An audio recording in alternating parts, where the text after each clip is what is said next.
Cloud computing के फ़ायदे क्या हैं? क्लाउड कंप्यूटिंग किन लोगों को फ़ायदा पहुंचा सकती है? क्लाउड कंप्यूटिंग से फ़ायदा उठाने वाली एक ऑर्गेनाइजेशंस जो कि आजकल बहुत तेज़ी से ग्रो जिनकी पॉपुलैरिटी बहुत तेज़ी से बढ़ रही है, वो है स्टार्टअप्स। स्टार्टअप्स ऐसी ऑर्गेनाइजेशंस होती हैं जिसमें एक छोटी टीम फोकस तरीके से किसी एक चीज़ के ऊपर काम करती है और उसको डिलीवर करती है। उनको क्लाउड कंप्यूटिंग का बहुत फ़ायदा है। क्लाउड कंप्यूटिंग की फ़ीचर्स जो हैं वो उनको बहुत ज़्यादा फ़ायदा पहुंचाती हैं। दूसरी ऐसी existing organisation, existing corporation, existing business entities जिनके पास ऑलरेडी आईटी इंफ्रास्ट्रक्चर मौजूद है, उस आईटी इंफ्रास्ट्रक्चर के ऊपर वो लोग ऑलरेडी अपनी बिजनेस एप्लीकेशंस रन कर रहे हैं, अपना बिजनेस रन कर रहे हैं। वो लोग इन आईटी एप्लीकेशंस को और अपने आईटी इंफ्रास्ट्रक्चर को इकट्ठा या फिर स्टेजेस में क्लाउड कंप्यूटिंग के ऊपर माइग्रेट कर सकते हैं, और इसमें उनको ओवर द लॉन्ग टर्म इस चीज़ ये करने का क्लाउड कंप्यूटिंग का फ़ायदा हो, क्लाउड कंप्यूटिंग के फ़ायदों से वो मुस्तफ़ीद हो सकते हैं। अगर हम लोग इस चीज़ को चलते हुए देखते हुए आगे क्लाउड कंप्यूटिंग के कुछ स्पेसिफिक बेनिफिट्स देखें, तो उनमें जो पहली चीज़ है वो है कॉस्ट इफ़ेक्टिवनेस। मतलब कि आप हर डॉलर जो स्पेंड कर रहे हैं क्लाउड कंप्यूटिंग के ऊपर, वो आपको इन रिटर्न जो फ़ायदा दे रहा है वो अपने आईटी इंफ्रास्ट्रक्चर या हर चीज़ अपने पास स्क्रैच से बिल्ड करने से बहुत ज़्यादा है। आपको रिटर्न ऑन योर इन्वेस्टमेंट बेहतर मिल रहा है। आपको जितना आप खर्च करना चाहते हैं at any point in time, उतना ही खर्च कर रहे हैं। आपको ये नहीं देखना कि मुझे अगले 6 महीने में कितने कंप्यूटर रिसोर्सेज की ज़रूरत पड़ेगी या 1 साल के बाद कितने कंप्यूटर रिसोर्सेज की ज़रूरत पड़ेगी। आज के दिन में जो आपकी रिक्वायरमेंट है, आप उतना खर्च करें और सिर्फ उतना ख़रीदें। जिस तरह आपकी रिक्वायरमेंट बढ़ती जाएगी, आप उस तरह उसके ऊपर उतना स्पेंड कर सकते हैं। एक और एस्पेक्ट जो क्लाउड कंप्यूटिंग का कॉस्ट के हिसाब से बहुत बेनिफिशियल है, वो ये है कि ये एक मॉडल को फॉलो करता है जिसको पे एज यू गो कहते हैं। जितना यूज़ करें उतने पैसे दे दें, और जो यूज़ नहीं कर रहे हैं उसके पैसे आपको नहीं चार्ज होंगे। इसके बाद जो दूसरा बेनिफिट है जो कि बहुत ही क्रिटिकल है, वो है स्केलेबिलिटी। आप एक एप्लीकेशन लॉन्च करते हैं, आप एक मोबाइल की ऐप बनाते हैं, कोई मोबाइल पे गेम बनाते हैं, वो आप क्लाउड कंप्यूटिंग के ऊपर होस्ट करवाते हैं। वो एक छोटी सी एप्लीकेशन है, आपकी एक छोटा सा स्टार्टअप है, वो आहिस्ता आहिस्ता पॉपुलर होना शुरू हो जाता है। अब वो जिस तरह पॉपुलर होता है, आपकी रिक्वायरमेंट बढ़ना शुरू हो जाती है। जिस तरह आपकी रिक्वायरमेंट बढ़ती है, आप उस हिसाब से रिसोर्सेज ऐड करना शुरू कर देते हैं। ऑब्वियसली आपकी उसी तरह से इनकम बढ़ेगी तो आप उन रिसोर्सेज के पैसे भी दे पाएंगे। लेकिन ये सिर्फ क्लाउड कंप्यूटिंग के साथ मुमकिन है। अगर आप इन हाउस आईटी लेके चल रहे होते तो आप एक बहुत बड़ा सा सर्वर पहले दिन खरीद लेते जो कि आपकी रिक्वायरमेंट से बहुत ज़्यादा था, और किसी स्टेज के ऊपर जाके वो सर्वर भी कम पड़ जाता तो आपको फिर एक और सर्वर खरीदना पड़ जाता। लेकिन क्लाउड कंप्यूटिंग के साथ आप ये जो स्केलेबिलिटी है, ये बड़ी सीमलेसली कर सकते हैं। स्केलेबिलिटी भी दो तरह की हो पाती है। एक है कि आप हॉरिजॉन्टली स्केल कर जाएं।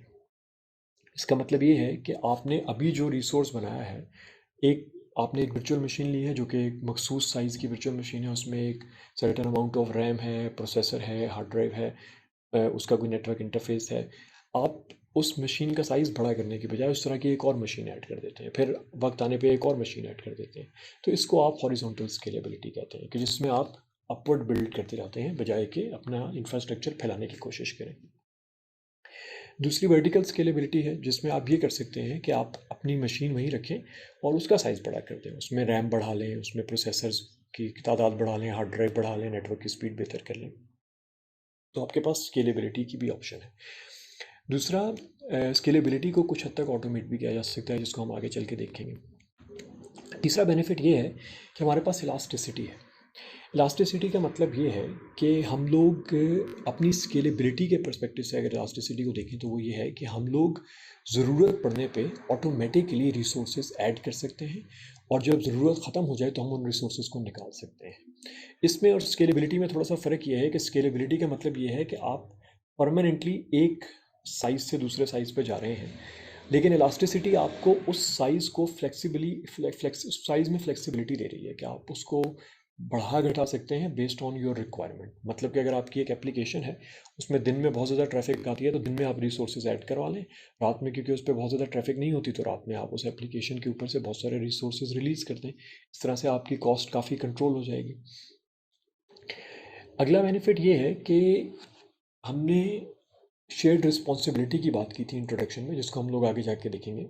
लेकिन उस शेयर्ड रिस्पॉन्सिबिलिटी में एक बहुत बड़ी चीज़ ये है कि बहुत सारी एप्लीकेशंस जो चल रही होती हैं, जिनको हम लोग यूज़ कर रहे होते हैं, वो लेकिन हमने इंस्टॉल नहीं की होती हैं, हमारे क्लाउड सर्विस प्रोवाइडर ने इंस्टॉल की होती हैं। तो उनको करंट रखना, उनको अपडेटेड रखना। जिस तरह एक एग्जांपल यहाँ पे ये हो सकती है कि रिलेशनल डेटा सर्विस है, उसके अंदर हम लोग एक database engine my SQL install कर लेते हैं जो कि अमेजॉन वेब सर्विसेज ही मैनेज करेगा, हमें मैनेज नहीं करना। जब वो इसको मैनेज करेंगे तो वो जो भी वर्जन हम यूज़ कर रहे हैं उसके जो सिक्योरिटी पैचेस आते हैं, जो अपडेट्स आते हैं, वो सब अप्लाई करना AWS का काम है।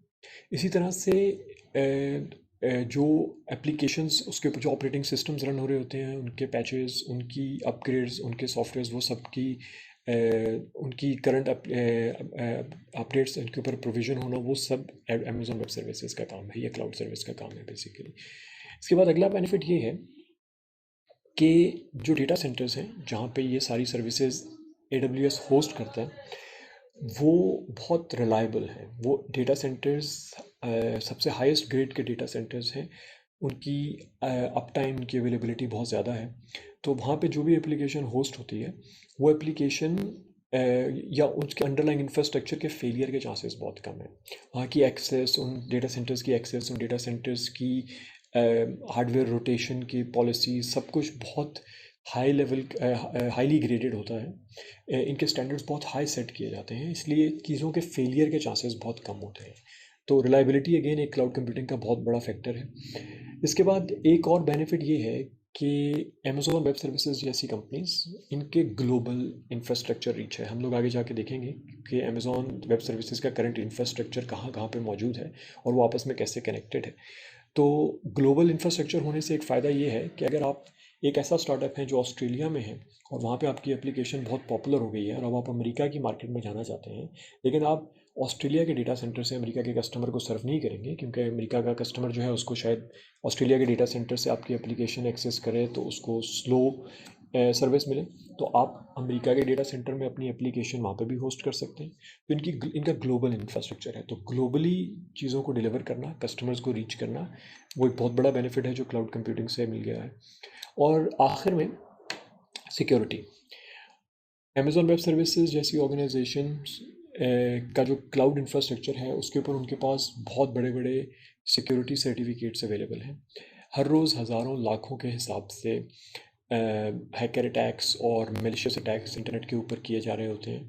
तो आप जब अमेज़ॉन वेब सर्विसेज के ऊपर अपनी एप्लीकेशन लेके जाते हैं या अपना IT इंफ्रास्ट्रक्चर लेके जाते हैं, तो जो उनकी सिक्योरिटी इंफ्रास्ट्रक्चर है वो आप इनहेरिट कर लेते हैं, उसका आपको बहुत बड़ा फ़ायदा होता है। तो आप चीज़ों को रिलेटिवली सिक्योर कर सकते हैं आउट ऑफ द बॉक्स। उसके अलावा और भी बहुत सारे फिर सिक्योरिटी मैकेनिज़म्स हैं जो कि कस्टमर के ऊपर जिनकी लाइबिलिटी है कि वो उन चीज़ों को पूरा करे, तो वो आप उसके अलावा अपनी एडिशनल सिक्योरिटी भी उसके ऊपर बिल्ड कर सकते हैं। ये कुछ बेनिफिट्स थे जिनको हमने डिस्कस किया। अब आगे जाके हम अमेज़ॉन वेब सर्विसेज के इंफ्रास्ट्रक्चर के अंदर थोड़ा डीप डाइव करना शुरू करेंगे और हम थोड़ा सा हैंड्स ऑन भी होना शुरू होंगे। आपको मैं कुछ एक्सरसाइजेज वगैरह भी दूंगा। तो मिलते हैं अगली वीडियो में।